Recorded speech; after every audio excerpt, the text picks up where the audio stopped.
Hello everyone, today's topic is repetition of dose, जिसमें हम part 1 में डिस्कस करेंगे define repetition of dose with instruction of Hahnemann regarding repetition of dose as per 5th edition of organon of medicine. आपको 5th edition में answer क्या लिखना है? According to Hahnemann, medicine should not be repeated mechanically, physician should repeat only when necessary. Case में आपको requirement हो तभी आपको मेडिसिन रिपीट करनी है।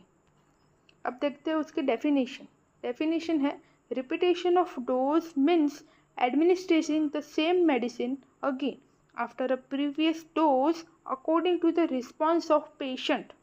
मतलब हमें मेडिसिन तभी देनी है जब पेशेंट का उस मेडिसिन के अकॉर्डिंग रिस्पॉन्स मिले, क्योर मिले, तभी रिपीट करनी है।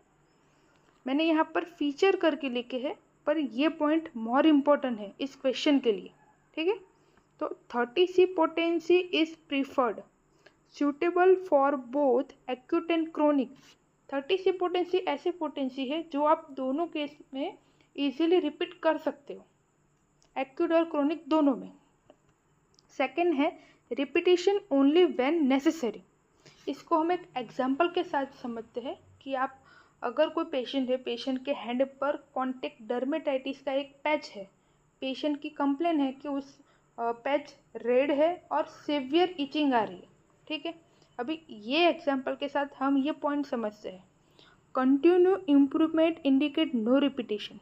अगर मैंने उस पेशेंट को मेडिसिन दी, उस पेशेंट की इचिंग चली गई, बट रेडनेस है, वो पैच है, तो मुझे मेडिसिन रिपीट नहीं करनी, क्योंकि उस पेशेंट की इचिंग चली गई है, मतलब मेडिसिन वर्क कर रही है।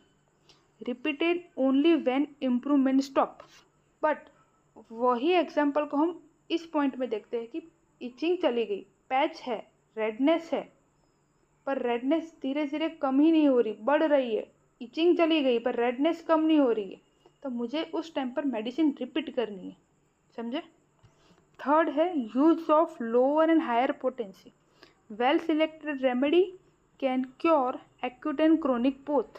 आपको हायर और लोअर दोनों पोटेंसी यूज करनी है। फोर्थ है acute disease, repeated at short interval, for example 4 hours, 8 hour, 12 hour, 16 hour and 24 hours. आपको एक्यूट डिसीज में 4 आवर के बाद, 8 आवर के बाद आप मेडिसिन रिपीट कर सकते हो।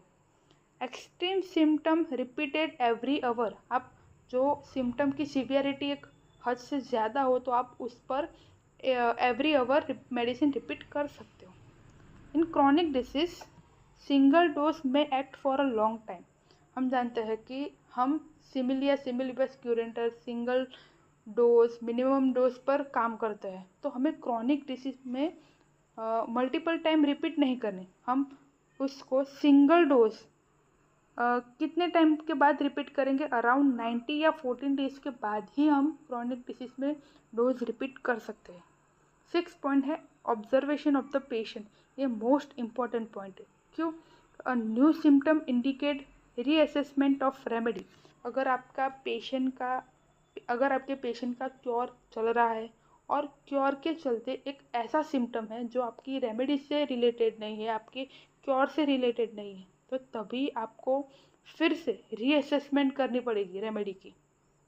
ठीक है, अब देखते हैं जनरल रूल। फर्स्ट है minimum dose, second wait and observation, third है never repeated during action improvement, fourth है repeated only after action of previous dose is exhausted, avoid unnecessary changes of remedy. ठीक है, ये जनरल रूल है, पर आपको ये फीचर्स मोर इम्पोर्टेंट है, आपको ये लिखने ही लिखने हैं। ठीक है, ये भी याद रखना है, ये भी लिखने हैं। ओके, तो thank you for watching this video. Please like, share and